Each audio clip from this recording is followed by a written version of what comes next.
Hi friends, ಇವತ್ತಿನ ಅದ್ಭುತ ವಿಡಿಯೋಗೆ ನಿಮ್ಮೆಲ್ಲರಿಗೂ ಆತ್ಮೀಯ ಸ್ವಾಗತ. ಫ್ರೆಂಡ್ಸ್, ಅಯೋಧ್ಯದ ನಿವಾಸಿಗಳಾದ ಹರಿದಯಾಳ್ ಜಿ ಮಿಶ್ರಾ ಅವರು ಇಂದಿರಾ ಗಾಂಧಿ ಮತ್ತು ಸಂಜಯ್ ಗಾಂಧಿ ಅವರ ಸಾವನ್ನು ಮೊದಲೇ ಊಹೆ ಮಾಡಿದ್ದರು. ಈ ಭವಿಷ್ಯವಾಣಿಯಿಂದಾಗಿ ಅವರು ಸರ್ಕಾರಿ ತನಿಖೆಗೆ ಒಳಪಡಬೇಕಾಯಿತು ಮತ್ತು ಪೊಲೀಸರ ಪ್ರಶ್ನೆಗಳಿಗೆ ಉತ್ತರಿಸಬೇಕಾಯಿತು. ಈಗ ಆಶ್ಚರ್ಯಕರ ವಿಷಯವೆಂದರೆ ಅವರು ಕಾಂಗ್ರೆಸ್ ನಾಯಕ ರಾಹುಲ್ ಗಾಂಧಿ ಅವರ ಬಗ್ಗೆ ಒಂದು ದೊಡ್ಡ ಮತ್ತು ಅಚ್ಚರಿಯ ಭವಿಷ್ಯವಾಣಿಯನ್ನು ಹೇಳಿದ್ದಾರೆ. ಭಾರತದಲ್ಲಿ ಭವಿಷ್ಯ ನುಡಿಯುವ ವ್ಯಕ್ತಿಗಳಿಗೆ ಸುದೀರ್ಘ ಇತಿಹಾಸವಿದೆ. ಅವರಲ್ಲಿ ಕೆಲವರ ಭವಿಷ್ಯವಾಣಿಗಳು ಸತ್ಯವಾಗಿವೆ ಮತ್ತು ಜಗತ್ತನ್ನೇ ಅಚ್ಚರಿಗೊಳಿಸಿವೆ. ಈ ರೀತಿ ಭವಿಷ್ಯ ಹೇಳುವವರಲ್ಲಿ ಶ್ರೀ ಹರಿದಯಾಳ್ ಜಿ ಮಿಶ್ರಾ ಕೂಡ ಒಬ್ಬರು. ಇವರು ಮೊದಲು ಇಂದಿರಾ ಗಾಂಧಿ ಮತ್ತು ಸಂಜಯ್ ಗಾಂಧಿ ಅವರ ಸಾವಿನ ಬಗ್ಗೆ ಭವಿಷ್ಯ ನುಡಿದಿದ್ದರು ಮತ್ತು ಆ ಘಟನೆಗಳು ನಡೆದಾಗ ಅವರು ದೇಶಾದ್ಯಂತ ಮಾತ್ರವಲ್ಲದೆ ಸರ್ಕಾರಿ ತನಿಖೆಗೆ ಕೂಡ ಒಳಪಡಬೇಕಾಯಿತು. ಸದ್ಯಕ್ಕೆ ಈಗ ಈ ಮಿಶ್ರಾ ಅವರು ಕಾಂಗ್ರೆಸ್ ನಾಯಕ ರಾಹುಲ್ ಗಾಂಧಿ ಅವರ ಬಗ್ಗೆ ಒಂದು ಭವಿಷ್ಯವಾಣಿ ನುಡಿದಿದ್ದಾರೆ. ಇದನ್ನು ಕೇಳಿದ ಜನರು ನಿಶ್ಶಬ್ದರಾಗಿದ್ದಾರೆ. ಅವರ ಪ್ರಕಾರ ಭಾರತೀಯ ರಾಜಕೀಯದಲ್ಲಿ ರಾಹುಲ್ ಗಾಂಧಿ ಅವರ ಭವಿಷ್ಯ ಯಾವ ರೀತಿ ಬದಲಾಗಿದೆ ಎಂದರೆ ಅದನ್ನು ಯಾರು ಕೂಡ ಊಹಿಸಿರಲಿಲ್ಲ. ಸೊ ಫ್ರೆಂಡ್ಸ್, ಈ ವಿಡಿಯೋದಲ್ಲಿ ನಾವು ಈ ಮಿಶ್ರಾ ಅವರ ಹೊಸ ಭವಿಷ್ಯವಾಣಿಯನ್ನು ವಿವರವಾಗಿ ತಿಳಿದುಕೊಳ್ಳೋಣ ಬನ್ನಿ. ಶ್ರೀ ಹರಿದಯಾಳ್ ಜಿ ಮಿಶ್ರಾ ಅವರ ಜೀವನ ಒಂದು ಹಾಸ್ಯ, ಒಂದು ರಹಸ್ಯ ಮತ್ತು ಅದ್ಭುತ ಪ್ರಯಾಣ. ಅವರು ಬಾಲ್ಯದಿಂದಲೇ ವಿಶೇಷ ಯೋಗಿ ಮತ್ತು ಸಿದ್ಧ ಪುರುಷರಾಗಿದ್ದರು. ಅವರಿಗೆ ಭವಿಷ್ಯವನ್ನು ನೋಡುವ ವಿಶೇಷ ಶಕ್ತಿ ಇತ್ತು. ಅವರ ಭವಿಷ್ಯವಾಣಿಗಳು ಹೆಚ್ಚಾಗಿ ನಿಜವಾಗಿವೆ. ಆದ್ದರಿಂದಲೇ ಅವರು ಸರ್ಕಾರಿ ತನಿಖೆಗೆ ಒಳಗಾಗಬೇಕಾಯಿತು. ಇಂದಿರಾ ಗಾಂಧಿ ಮತ್ತು ಸಂಜಯ್ ಗಾಂಧಿ ಅವರ ಭವಿಷ್ಯವಾಣಿಯು ಒಂದು ಪ್ರಮುಖ ಘಟನೆಯಾಗಿತ್ತು. ಇದು ನಿಜವಾದಾಗ ದೇಶಾದ್ಯಂತ ದೊಡ್ಡ ಕೋಲಾಹಲ ಉಂಟಾಯಿತು. ಇದರ ಜೊತೆಗೆ ಅವರು ಹಲವು ಇತರೆ ಘಟನೆಗಳ ಬಗ್ಗೆಯೂ ಭವಿಷ್ಯ ನುಡಿದಿದ್ದರು. ಅವು ಸಹ ನಿಜವಾಗಿವೆ. ಅವರು ದೇಶ ಮತ್ತು ಪ್ರಪಂಚದ ಭವಿಷ್ಯವನ್ನು ನೋಡಬಲ್ಲರು ಮತ್ತು ಅವರ ಭವಿಷ್ಯವಾಣಿಗಳು ಯಾವಾಗಲೂ ಆಳವಾದ ಆಲೋಚನೆ ಮತ್ತು ವಿಶ್ಲೇಷಣೆಯನ್ನು ಆಧರಿಸಿರುತ್ತವೆ ಎಂದು ಹೇಳಲಾಗುತ್ತದೆ. ಇನ್ನು ಶ್ರೀ ಹರಿದಯಾಳ್ ಜಿ ಮಿಶ್ರಾ ಅವರು ರಾಹುಲ್ ಗಾಂಧಿ ಅವರ ಬಗ್ಗೆ ನುಡಿದ ಭವಿಷ್ಯವಾಣಿಯು ರಾಜಕೀಯ ದೃಷ್ಟಿಯಿಂದ ಮಾತ್ರವಲ್ಲದೆ ಭಾರತೀಯ ರಾಜಕೀಯದ ಭವಿಷ್ಯದ ಬಗ್ಗೆಯೂ ಅನೇಕ ಪ್ರಶ್ನೆಗಳನ್ನು ಹುಟ್ಟುಹಾಕುತ್ತದೆ. ಶ್ರೀ ಮಿಶ್ರಾ ಅವರ ಪ್ರಕಾರ ರಾಹುಲ್ ಗಾಂಧಿ ಅವರಿಗೆ ಭಾರತೀಯ ರಾಜಕೀಯದಲ್ಲಿ ಹೊಸ ತಿರುವು ಬರಲಿದೆ. ಇದು ಅವರಿಗೆ ಬಹಳ ಮುಖ್ಯವಾಗಲಿದೆ. ಅವರ ಭವಿಷ್ಯವಾಣಿಯ ಪ್ರಕಾರ ರಾಹುಲ್ ಗಾಂಧಿ ಅವರ ರಾಜಕೀಯ ಪ್ರಯಾಣದಲ್ಲಿ ದೊಡ್ಡ ಬದಲಾವಣೆ ಆಗಲಿದ್ದು ಇದು ಭಾರತೀಯ ರಾಜಕೀಯವನ್ನು ಹೊಸ ದಿಕ್ಕಿನಲ್ಲಿ ಕೊಂಡೊಯ್ಯಲಿದೆ. ರಾಹುಲ್ ಗಾಂಧಿ ಅವರು ತಮ್ಮ ರಾಜಕೀಯ ಜೀವನದಲ್ಲಿ ಅನೇಕ ಕಷ್ಟಗಳನ್ನು ಎದುರಿಸಬೇಕಾಗುತ್ತದೆ. ಆದರೆ ಅದರ ನಂತರ ಅವರು ಭಾರತೀಯ ರಾಜಕೀಯದಲ್ಲಿ ಪ್ರಬಲ ನಾಯಕರಾಗಿ ಹೊರಹೊಮ್ಮುತ್ತಾರೆ ಎಂದು ಈ ಭವಿಷ್ಯವಾಣಿಯು ಹೇಳುತ್ತದೆ. ಶ್ರೀ ಮಿಶ್ರಾ ಅವರು ಹೇಳುವಂತೆ ರಾಹುಲ್ ಗಾಂಧಿ ಅವರು ತಮ್ಮ ತಂದೆ ಮತ್ತು ಅಜ್ಜಿಯಿಂದ ಪಡೆದ ರಾಜಕೀಯ ಪರಂಪರೆಯನ್ನು ಮುನ್ನಡೆಸಲು ತಮ್ಮ ಸಂಪೂರ್ಣ ಶಕ್ತಿಯನ್ನು ಬಳಸಬೇಕಾಗುತ್ತದೆ ಮತ್ತು ಅದರ ನಂತರವೇ ಅವರು ಭಾರತೀಯ ರಾಜಕೀಯದ ಅತಿ ದೊಡ್ಡ ನಾಯಕರಲ್ಲಿ ಒಬ್ಬರಾಗುತ್ತಾರೆ. ರಾಹುಲ್ ಗಾಂಧಿ ಅವರ ರಾಜಕೀಯ ಜೀವನವು ಅನೇಕ ಏರಿಳಿತಗಳಿಂದ ಕೂಡಿದೆ. ಅವರು ಹಲವು ಬಾರಿ ದೇಶದ ಅತಿ ದೊಡ್ಡ ರಾಜಕೀಯ ಪಕ್ಷವಾದ ಕಾಂಗ್ರೆಸ್ನ ಅಧ್ಯಕ್ಷರಾಗಿದ್ದಾರೆ. ಆದರೆ ಅವರ ನಾಯಕತ್ವವು ಅನೇಕ ಟೀಕೆಗಳಿಗೆ ಒಳಗಾಗಿದೆ. ಶ್ರೀ ಮಿಶ್ರಾ ಅವರ ಭವಿಷ್ಯವಾಣಿಯು ರಾಹುಲ್ ಗಾಂಧಿ ಅವರು ತಮ್ಮ ಪಕ್ಷ ಮತ್ತು ದೇಶಕ್ಕಾಗಿ ಕಠಿಣ ಹೋರಾಟ ಮಾಡಬೇಕಾಗಿದೆ ಎಂದು ಸೂಚಿಸುತ್ತದೆ. ಆದರೆ ಯಶಸ್ಸಿನ ಹಾದಿ ಆಸಕ್ತಿದಾಯಕ ಮತ್ತು ಅಚ್ಚರಿಯಾಗಿರಲಿದೆ ಎಂಬುದು ಕೂಡ ಇದರಲ್ಲಿ ಸೂಚ್ಯವಾಗಿದೆ.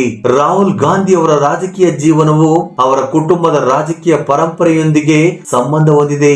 ಗಾಂಧಿ ಕುಟುಂಬವು ಭಾರತೀಯ ರಾಜಕೀಯದಲ್ಲಿ ಪ್ರಮುಖ ಸ್ಥಾನವನ್ನು ಹೊಂದಿದೆ ಮತ್ತು ರಾಹುಲ್ ಗಾಂಧಿ ಅವರು ಯಾವಾಗಲೂ ಈ ಪರಂಪರೆಯನ್ನು ಮುಂದುವರಿಸಲು ಪ್ರಯತ್ನಿಸಿದ್ದಾರೆ. 2014 ಮತ್ತು 2019 ಲೋಕಸಭಾ ಚುನಾವಣೆಗಳಲ್ಲಿನ ಸೋಲಿನ ನಂತರ ಅವರ ನಾಯಕತ್ವದ ಸಾಮರ್ಥ್ಯದ ಬಗ್ಗೆ ಪ್ರಶ್ನೆಗಳು ಎದ್ದವು.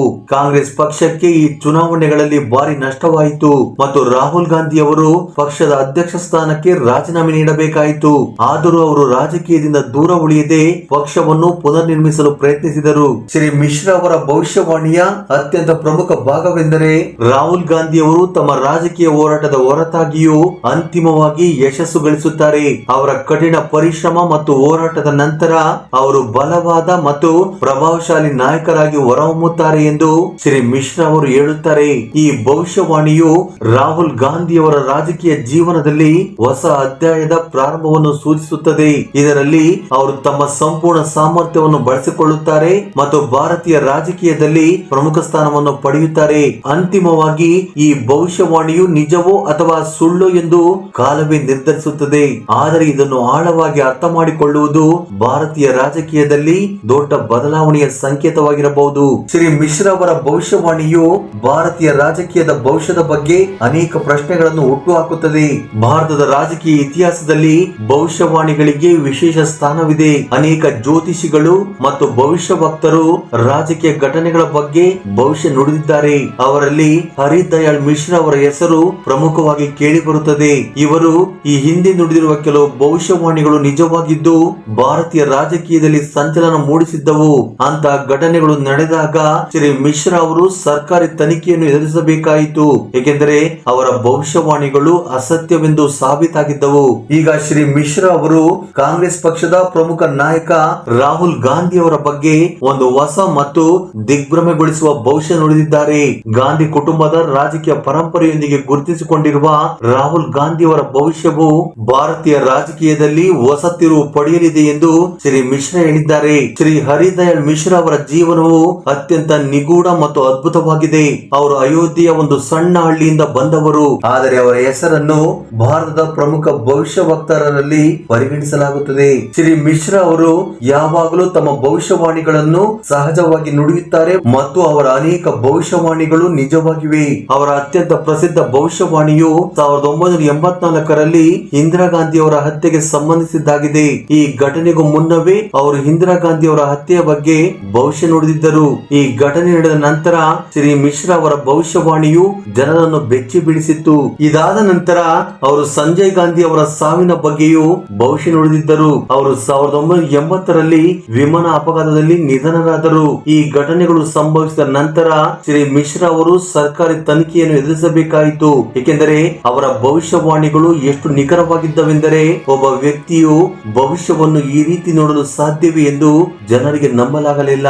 ಇದಾದ ನಂತರ ಶ್ರೀ ಮಿಶ್ರಾ ಅವರು ಇನ್ನು ಅನೇಕ ಪ್ರಮುಖ ಘಟನೆಗಳ ಬಗ್ಗೆ ಭವಿಷ್ಯ ನುಡಿದಿದ್ದರು. ಅವುಗಳು ನಂತರ ನಿಜವೆಂದು ಸಾಬೀತಾದವು ಕೂಡ. ಅವರು ಭಾರತೀಯ ರಾಜಕೀಯದ ಭವಿಷ್ಯವನ್ನು ನೋಡಬಲ್ಲರು ಮತ್ತು ಅವರ ಭವಿಷ್ಯವಾಣಿಗಳು ಯಾವಾಗಲೂ ಆಳವಾದ ಚಿಂತನೆ ಮತ್ತು ವಿಶ್ಲೇಷಣೆಯನ್ನು ಆಧರಿಸಿರುತ್ತವೆ ಎಂದು ನಂಬಲಾಗಿದೆ. ರಾಹುಲ್ ಗಾಂಧಿ ಅವರ ರಾಜಕೀಯ ಜೀವನವು ಅವರ ಕುಟುಂಬದ ರಾಜಕೀಯ ಪರಂಪರೆಯೊಂದಿಗೆ ಹಾಸುಹೊಕ್ಕಾಗಿದೆ. ಗಾಂಧಿ ಕುಟುಂಬಕ್ಕೆ ಭಾರತೀಯ ರಾಜಕೀಯದಲ್ಲಿ ಮಹತ್ವದ ಸ್ಥಾನವಿದೆ ಮತ್ತು ರಾಹುಲ್ ಗಾಂಧಿ ಅವರು ಈ ಪರಂಪರೆಯನ್ನು ಮುಂದುವರಿಸಲು ಯಾವಾಗಲೂ ಪ್ರಯತ್ನಿಸಿದ್ದಾರೆ. ಅವರ ತಂದೆ ರಾಜೀವ್ ಗಾಂಧಿ ಮತ್ತು ಅಜ್ಜಿ ಇಂದಿರಾ ಗಾಂಧಿ ಇಬ್ಬರು ಭಾರತೀಯ ರಾಜಕೀಯದ ದೊಡ್ಡ ಹೆಸರುಗಳಾಗಿದ್ದರು. ರಾಹುಲ್ ಗಾಂಧಿ ಅವರು ಕಾಂಗ್ರೆಸ್ ಪಕ್ಷವನ್ನು ಸೇರಿ ಪಕ್ಷಕ್ಕೆ ಹೊಸ ದಿಕ್ಕನ್ನು ನೀಡಲು ಪ್ರಯತ್ನಿಸಿದರು, ಆದರೆ ಅವರ ರಾಜಕೀಯ ಜೀವನವು ಎಂದಿಗೂ ಸುಲಭವಾಗಿರಲಿಲ್ಲ. 2014 ಮತ್ತು 2019 ಲೋಕಸಭಾ ಚುನಾವಣೆಗಳಲ್ಲಿನ ಸೋಲಿನ ನಂತರ ಅವರಿಗೆ ದೊಡ್ಡ ಸವಾಲುಗಳು ಎದುರಾದವು. ಈ ಚುನಾವಣೆಗಳಲ್ಲಿ ಕಾಂಗ್ರೆಸ್ ಪಕ್ಷವು ಭಾರಿ ನಷ್ಟವನ್ನು ಅನುಭವಿಸಿತು ಮತ್ತು ರಾಹುಲ್ ಗಾಂಧಿ ಅವರು ಪಕ್ಷದ ಅಧ್ಯಕ್ಷ ಸ್ಥಾನಕ್ಕೆ ರಾಜೀನಾಮೆ ನೀಡಬೇಕಾಯಿತು. ಈ ಸೋಲಿನ ನಂತರ ಅನೇಕ ರಾಜಕೀಯ ವಿಶ್ಲೇಷಕರು ಮತ್ತು ಸಾರ್ವಜನಿಕರು ಅವರ ನಾಯಕತ್ವವನ್ನು ನಕಾರಾತ್ಮಕವಾಗಿ ನೋಡಿದರು ಮತ್ತು ಅವರನ್ನು ಟೀಕಿಸಿದರು ಸಹ. ಆದರೆ ರಾಹುಲ್ ಗಾಂಧಿ ಅವರು ಎಂದಿಗೂ ಸೋಲೊಪ್ಪಿಕೊಳ್ಳಲಿಲ್ಲ. ಅವರು ರಾಜಕೀಯದಿಂದ ದೂರ ಉಳಿಯದಿರಲು ನಿರ್ಧರಿಸಿ ಪಕ್ಷವನ್ನು ಮತ್ತೆ ಕಟ್ಟಲು ಪ್ರಯತ್ನಿಸಿದರು. ರಾಹುಲ್ ಗಾಂಧಿ ಅವರು ತಮ್ಮ ಕಾರ್ಯತಂತ್ರಗಳನ್ನು ಪುನರ್ ಪರಿಶೀಲಿಸಿ ಕಾಂಗ್ರೆಸ್ ಪಕ್ಷವನ್ನು ಪುನರ್ಜೀವನಗೊಳಿಸಲು ಹೊಸ ದೃಷ್ಟಿಕೋನಗಳನ್ನು ಅಳವಡಿಸಿಕೊಂಡರು. ಅವರು ತಮ್ಮ ಪ್ರಯತ್ನಗಳಲ್ಲಿ ಯಾವುದೇ ಕೊರತೆ ಮಾಡಲಿಲ್ಲ ಮತ್ತು ನಿಧಾನವಾಗಿ ಕಾಂಗ್ರೆಸ್ ಪಕ್ಷದ ಚಿತ್ರಣವನ್ನು ಬದಲಾಯಿಸಲು ಪ್ರಯತ್ನಿಸಿದರು. ಈ ಭವಿಷ್ಯವಾಣಿಯು ರಾಹುಲ್ ಗಾಂಧಿ ಅವರ ರಾಜಕೀಯ ಜೀವನದ ಒಂದು ಪ್ರಮುಖ ಘಟ್ಟವನ್ನು ಸೂಚಿಸುತ್ತದೆ. ಶ್ರೀ ಮಿಶ್ರಾ ಅವರು ರಾಹುಲ್ ಗಾಂಧಿ ಅವರು ದೊಡ್ಡ ಹೋರಾಟವನ್ನು ಮಾಡಬೇಕಾಗುತ್ತದೆ, ಆದರೆ ಈ ಹೋರಾಟದ ನಂತರ ಅವರು ಯಶಸ್ವಿಯಾಗುತ್ತಾರೆ ಎಂದು ನಂಬಿದ್ದಾರೆ. ಶ್ರೀ ಮಿಶ್ರಾ ಅವರ ದೃಷ್ಟಿಕೋನದಲ್ಲಿ ರಾಹುಲ್ ಗಾಂಧಿ ಅವರು ತಮ್ಮ ನಾಯಕತ್ವದಲ್ಲಿ ಅನೇಕ ಏರಿಳಿತಗಳನ್ನು ಎದುರಿಸಬೇಕಾಗುತ್ತದೆ, ಆದರೆ ತಮ್ಮ ಕಠಿಣ ಪರಿಶ್ರಮ ಹೋರಾಟದಿಂದ ಅವರು ಭಾರತೀಯ ರಾಜಕೀಯದಲ್ಲಿ ತಮ್ಮದೇ ಆದ ವಿಶಿಷ್ಟ ಗುರುತನ್ನು ಸೃಷ್ಟಿಸಿಕೊಳ್ಳಲಿದ್ದಾರೆ. ಅವರ ಭವಿಷ್ಯವಾಣಿಯ ಪ್ರಕಾರ ರಾಹುಲ್ ಗಾಂಧಿ ಅವರು ತಮ್ಮ ಪಕ್ಷದ ಬಲವಾದ ಸ್ಥಾನಕ್ಕಾಗಿ ತಮ್ಮ ಸಂಪೂರ್ಣ ಸಾಮರ್ಥ್ಯವನ್ನು ಬಳಸಿಕೊಳ್ಳಬೇಕಾಗುತ್ತದೆ. ರಾಹುಲ್ ಗಾಂಧಿ ಅವರ ರಾಜಕೀಯ ಪಯಣವು ಅತ್ಯಂತ ಆಸಕ್ತಿದಾಯಕವಾಗಿದೆ. ಅವರ ನಾಯಕತ್ವದ ಸಾಮರ್ಥ್ಯದ ಬಗ್ಗೆ ಹಲವು ಬಾರಿ ಪ್ರಶ್ನೆಗಳು ಎದ್ದಿವೆ, ಆದರೆ ಅವರು ಎಂದಿಗೂ ಸೋಲೊಪ್ಪಿಕೊಳ್ಳಲಿಲ್ಲ. ಈ ಭವಿಷ್ಯವಾದಿಯು ಪ್ರಧಾನಿ ಮೋದಿ ಅವರ ಬಗ್ಗೆಯೂ ದೊಡ್ಡ ಭವಿಷ್ಯ ನುಡಿದಿದ್ದಾರೆ. ಈಗ ಆಶ್ಚರ್ಯಕರ ಸಂಗತಿ ಎಂದರೆ ಅವರು ಪ್ರಧಾನಿ ನರೇಂದ್ರ ಮೋದಿಜಿ ಅವರ ಬಗ್ಗೆ ಬಹಳ ದೊಡ್ಡ ಮತ್ತು ಆಘಾತಕಾರಿ ಭವಿಷ್ಯವಾಣಿಯನ್ನು ಮಾಡಿದ್ದಾರೆ. ಅದನ್ನು ಕೇಳಿ ಅನೇಕ ಜನರು ಆಶ್ಚರ್ಯಚಕಿತರಾಗಿದ್ದಾರೆ. ಅಂತಹ ಯಾವ ಭವಿಷ್ಯವಾಣಿಯನ್ನು ಅವರು ಹೇಳಿದ್ದಾರೆ ಎಂದರೆ ಈ ಪ್ರಶ್ನೆ ಈಗ ಜನರ ಮನಸ್ಸಿನಲ್ಲಿದೆ. ಮತ್ತು ಶ್ರೀ ಹರಿದಯಾಳ್ ಜಿ ಮಿಶ್ರಾ ಪ್ರಧಾನಿ ನರೇಂದ್ರ ಮೋದಿಜಿ ಅವರ ಬಗ್ಗೆ ಯಾವ ದೊಡ್ಡ ಭವಿಷ್ಯವಾಣಿಯನ್ನು ಹೇಳಿದ್ದಾರೆಂದು ತಿಳಿದುಕೊಳ್ಳೋಣ ಬನ್ನಿ. ವಾಸ್ತವವಾಗಿ ಭಾರತದ ಮಾಜಿ ಪ್ರಧಾನಿ ಶ್ರೀಮತಿ ಇಂದಿರಾ ಗಾಂಧಿ ಮತ್ತು ಸಂಜಯ್ ಗಾಂಧಿ ಅವರ ಮರಣಕ್ಕೂ ಮುಂಚೆಯೇ ಅಯೋಧ್ಯೆ ನಿವಾಸಿ ಶ್ರೀ ಹರಿದಯಾಳ್ ಮಿಶ್ರಾಜಿ ಅವರು ತಮ್ಮ ಭವಿಷ್ಯವಾಣಿಯಲ್ಲಿ ಅವರ ಮರಣದ ಬಗ್ಗೆ ತಿಳಿಸಿದ್ದರು. ಈ ಮಾತು ಸತ್ಯವಾದಾಗ ಹರಿದಯಾಳ್ ಮಿಶ್ರಾಜಿ ಅವರ ಭವಿಷ್ಯವಾಣಿಗಳು ಆ ಸಮಯದಲ್ಲಿ ದೇಶಾದ್ಯಂತ ಚರ್ಚೆಯ ವಿಷಯವಾಗಿದ್ದವು. ಪ್ರತಿಯೊಂದು ಓಣಿ, ಮೊಹಲ್ಲು ಮತ್ತು ಮೂಲೆಗಳಲ್ಲಿಯೂ ಕೂಡ ಜನರು ಈ ಭವಿಷ್ಯವಾಣಿಗಳ ಬಗ್ಗೆ ಚರ್ಚಿಸುತ್ತಿದ್ದರು ಮತ್ತು ಈ ಚರ್ಚೆಯ ಕಾರಣದಿಂದಾಗಿಯೇ ಹರಿದಯಾಳ್ ಮಿಶ್ರಾಜಿ ಆಗಿನ ಭದ್ರತಾ ಏಜೆನ್ಸಿಗಳ ಶಂಕೆಯ ವಲಯಕ್ಕೂ ಬಂದಿದ್ದರು. ಏಕೆಂದರೆ ಇಷ್ಟು ದೊಡ್ಡ ಹುದ್ದೆಯಲ್ಲಿರುವ ವ್ಯಕ್ತಿಯ ಸಾವಿನ ಬಗ್ಗೆ ಭವಿಷ್ಯ ನುಡಿಯುವುದು ಮತ್ತು ಅದು ನಿಜವಾಗುವುದು ಸಾಮಾನ್ಯ ಮಾತಲ್ಲ. ಇದರಿಂದಾಗಿ ಹರಿದಯಾಳ್ ಮಿಶ್ರಾಜಿ ದೀರ್ಘಕಾಲ ಪೊಲೀಸ್ ಕಸ್ಟಡಿಯಲ್ಲಿಡಲಾಗಿತ್ತು. ವಿವಿಧ ಏಜೆನ್ಸಿಗಳು ಅವರಿಂದ ವಿಚಾರಣೆ ನಡೆಸಿದವು, ಪ್ರಶ್ನೋತ್ತರಗಳು ನಡೆದವು. ಆದರೆ ನಂತರ ತನಿಖೆಯಲ್ಲಿ ಅವರು ಮಾಡಿದ ಎಲ್ಲ ಹೇಳಿಕೆಗಳು ತಮ್ಮ ಭವಿಷ್ಯವಾಣಿಗಳ ಮೂಲಕವೇ ಆಗಿವೆ ಮತ್ತು ಅವರ ಸಾವಿನ ಹಿಂದೆ ಹರಿದಯಾಳ್ ಮಿಶ್ರಾಜಿ ಅವರ ಯಾವುದೇ ಕೈವಾಡವಿಲ್ಲ ಎಂದು ಸ್ಪಷ್ಟವಾಯಿತು. ಕಳೆದ ಕೆಲವು ದಿನಗಳಿಂದ ಅವರು ಮತ್ತೊಮ್ಮೆ ದೇಶಾದ್ಯಂತ ಚರ್ಚೆಯ ವಿಷಯವಾಗಿದ್ದಾರೆ. ವಾಸ್ತವವಾಗಿ ಅವರು ಭಾರತ ಪ್ರಸ್ತುತ ಪ್ರಧಾನಿ ಶ್ರೀ ನರೇಂದ್ರ ಮೋದಿಜಿ ಅವರ ಬಗ್ಗೆ ಶ್ರೀ ಹರಿದಯಾಳ್ ಜಿ ಮಿಶ್ರಾ ಅವರು ಮಾಡಿದ ಯಾವ ಭವಿಷ್ಯವಾಣಿ ಈಗ ಜನರನ್ನು ಬೆಚ್ಚಿ ಬೀಳಿಸುತ್ತಿದೆ ಎಂದು ತಿಳಿದುಕೊಳ್ಳೋಣ ಬನ್ನಿ. ಶ್ರೀ ಹರಿದಯಾಳ್ ಜಿ ಮಿಶ್ರಾ ಅವರು 2024ರ ಚುನಾವಣೆಗೆ ಸಂಬಂಧಿಸಿದಂತೆ ನರೇಂದ್ರ ಮೋದಿಜಿ ಅವರ ಬಗ್ಗೆ 2 ಆಘಾತಕಾರಿ ಭವಿಷ್ಯವಾಣಿಗಳನ್ನು ಮಾಡಿದ್ದರು. 2024ರ ಚುನಾವಣೆಯಲ್ಲಿ ಭಾರತೀಯ ಜನತಾ ಪಕ್ಷ ಗೆಲ್ಲಲಿದೆ ಮತ್ತು ನರೇಂದ್ರ ಮೋದಿಜಿ ಅವರೇ ಮತ್ತೆ ಪ್ರಧಾನಿಯಾಗಲಿದ್ದಾರೆ ಎಂಬುದು ಹೆಚ್ಚಿನ ಜನರಿಗೆ ಮೊದಲೇ ತಿಳಿದಿತ್ತು. ಆದರೆ ಹರಿದಯಾಳ್ ಜಿ ಮಿಶ್ರಾ ಅವರ ಪ್ರಕಾರ ನರೇಂದ್ರ ಮೋದಿಜಿ ಅವರು 2025ರವರೆಗೆ ಮಾತ್ರ ಪ್ರಧಾನಿಯಾಗಿರುತ್ತಾರೆ. ನರೇಂದ್ರ ಮೋದಿ ಅವರ ಬಗ್ಗೆ ಯಾವುದೇ ಕೆಟ್ಟ ಸುದ್ದಿ ಅಥವಾ ಸಾವಿನ ಭವಿಷ್ಯವಾಣಿಯನ್ನು ಅವರು ಹೇಳಿಲ್ಲ. ನರೇಂದ್ರ ಮೋದಿಜಿ ಅವರ ರಾಜಕಾರಣಿಗಳ ವಯಸ್ಸಿಗೆ ಸಂಬಂಧಿಸಿದಂತೆ ಒಂದು ನಿರ್ದಿಷ್ಟ ಮಿತಿಯನ್ನು ನಿಗದಿಪಡಿಸಿದ್ದರು ಮತ್ತು 2025ರಲ್ಲಿ ಮೋದಿಜಿಯ ಮಿತಿಯನ್ನು ತಲುಪಲಿದ್ದಾರೆ. ಇದರ ನಂತರವೂ ಅವರು ಪ್ರಧಾನಿಯಾಗಿ ಉಳಿದರೆ ಅವರು ತಮ್ಮ ಮಾತಿನಿಂದಲೇ ಹಿಂದೆ ಸರಿದಂತಾಗುತ್ತದೆ. ಹೀಗಿರುವಾಗ 2025ರ ನಂತರ ನರೇಂದ್ರ ಮೋದಿಜಿ ಅವರೇ ತಮ್ಮ ಪ್ರಧಾನಮಂತ್ರಿ ಹುದ್ದೆಯನ್ನು ಬೇರೆಯವರಿಗೆ ವಹಿಸಿಕೊಡಲಿದ್ದಾರೆ ಎಂದು ಮಿಶ್ರಾ ಅವರು ಭವಿಷ್ಯವನ್ನು ನುಡಿದಿದ್ದಾರೆ. ಈಗ ಇದು ಸಾಮಾಜಿಕ ಮಾಧ್ಯಮ ಮತ್ತು ವಿವಿಧ ಮಾಧ್ಯಮದ ವೇದಿಕೆಗಳಲ್ಲಿ ಚರ್ಚೆಯ ವಿಷಯವಾಗಿದೆ. ಮುಂದಿನ ಚುನಾವಣೆಯ ನಂತರ ನರೇಂದ್ರ ಮೋದಿಜಿ ತಮ್ಮ ಹುದ್ದೆಯನ್ನು ಬೇರೆ ನಾಯಕರಿಗೆ ನೀಡಬಹುದು ಎಂದು ಜನರು ಮಾತನಾಡಿಕೊಳ್ಳುವಂತೆ ಆಗಿದೆ.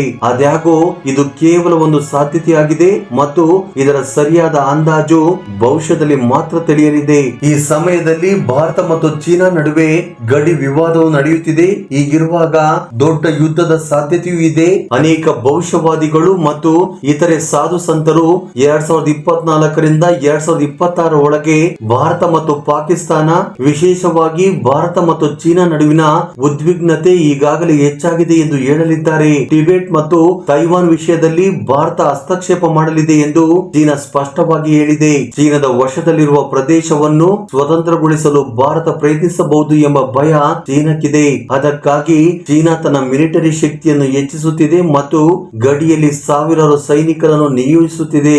ಇದರೊಂದಿಗೆ ಪಾಕಿಸ್ತಾನದ ಬಲೂಚಿಸ್ತಾನವನ್ನು ವಶಪಡಿಸಿಕೊಳ್ಳುವ ಬಗ್ಗೆಯೂ ಚರ್ಚೆ ಇದೆ.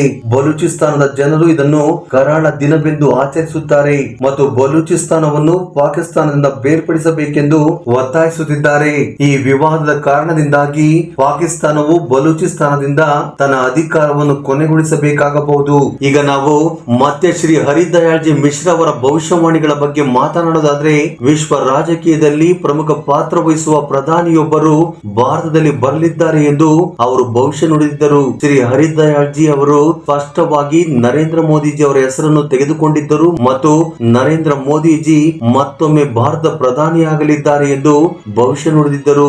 ಇದಲ್ಲದೆ ಭಾರತವು ಹೊಸ ಅಧ್ಯಾಯವನ್ನು ಬರೆಯಲಿದೆ ಮತ್ತು ಯುದ್ಧ, ವಿಭಜನೆ ಮತ್ತು ಅಧಿಕಾರವನ್ನು ನಿಯಂತ್ರಿಸುವಲ್ಲಿ ಭಾರತ ದೊಡ್ಡ ಪಾತ್ರವನ್ನು ವಹಿಸುತ್ತದೆ ಎಂದು ಭವಿಷ್ಯವಾಣಿಯಲ್ಲಿ ಹೇಳಲಾಗಿದೆ. ಫ್ರೆಂಡ್ಸ್, ಈ ಭವಿಷ್ಯವಾಣಿಗಳನ್ನು ನೋಡಿದರೆ ಭಾರತದಲ್ಲಿ ಶೀಘ್ರದಲ್ಲೇ ಕೆಲವು ದೊಡ್ಡ ಬದಲಾವಣೆಗಳು ಆಗಲಿವೆ ಎಂದು ಸ್ಪಷ್ಟವಾಗಿ ಗೋಚರಿಸುತ್ತಿದೆ. ಆದರೆ ಭವಿಷ್ಯವಾಣಿಗಳ ಬಗ್ಗೆ ಅನೇಕ ರೀತಿಯ ಅಭಿಪ್ರಾಯಗಳಿವೆ ಮತ್ತು ಅವುಗಳನ್ನು ನಂಬುವುದು ಪ್ರತಿಯೊಬ್ಬರ ಇಚ್ಛೆಗೆ ಬಿಟ್ಟದ್ದು. ಆದರೆ ನಾವು ಶ್ರೀ ಹರಿದಯಾಳ್ ಜಿ ಅವರ ಭವಿಷ್ಯವಾಣಿಗಳನ್ನು ನೋಡಿದಾಗ ಮುಂಬರುವ ದಿನಗಳಲ್ಲಿ ಭಾರತಕ್ಕೆ ಅನೇಕ ಪ್ರಮುಖ ಘಟನೆಗಳು ಸಂಭವಿಸಬಹುದು ಎಂದು ತೋರುತ್ತದೆ. ಭವಿಷ್ಯವಾಣಿಗಳು ಯಾವಾಗಲೂ ಒಂದು ಆಸಕ್ತಿದಾಯಕ ಮತ್ತು ನಿಗೂಢ ವಿಷಯವಾಗಿವೆ ಎಂದು ನಾವು ಹೇಳಬಹುದು. ಈ ಭವಿಷ್ಯವಾಣಿಗಳು ನಿಜವಾಗಿಯೂ ಸತ್ಯವಾಗುತ್ತವೆಯೇ ಅಥವಾ ಇಲ್ಲವೇ ಎಂಬುದನ್ನ ಇದನ್ನು ಮುಂಬರುವ ಸಮಯವೇ ಹೇಳಲಿದೆ. ಫ್ರೆಂಡ್ಸ್, ಈ ಅದ್ಭುತ ವಿಡಿಯೋ ಬಗ್ಗೆ ನಿಮ್ಮ ಅನಿಸಿಕೆ ಅಭಿಪ್ರಾಯಗಳನ್ನು ಕಮೆಂಟ್ ಬಾಕ್ಸ್ ಅಲ್ಲಿ ಕಮೆಂಟ್ ಮಾಡಿ. ಹಾಗೆ ಈ ವಿಡಿಯೋ ನಿಮ್ಗೆ ಇಷ್ಟವಾಗಿದ್ದರೆ ದಯವಿಟ್ಟು ಲೈಕ್ ನೀಡುವುದನ್ನು ಮರೆಯಬೇಡಿ. ಧನ್ಯವಾದಗಳು.